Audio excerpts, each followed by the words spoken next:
अस्सलाम वालेकुम, welcome back to our YouTube channel. आज की वीडियो में आप सब लोग करती हूँ अपने चैनल सीक्रेट्स वर्ल्ड पे खुशामदीद। सो जो भी लोग मेरे चैनल सीक्रेट्स वर्ल्ड पे न्यू आए हैं सो प्लीज़ सबसे पहले मेरे चैनल सीक्रेट्स वर्ल्ड को सब्सक्राइब कर दो ताकि मज़ीद बेहतरीन टोटके आप सब लोगों को मेरे चैनल पर मिल सकें।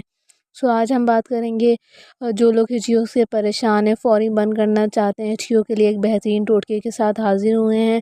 इसका बेहतरीन इलाज आप लोगों को बताएंगे कि बेसिकली कहीं पे भी जाओ एकदम से हिचकी आपको लग जाती है और वो बंद नहीं होती काफ़ी टाइम के लिए। तो ऐसा क्यों होता है?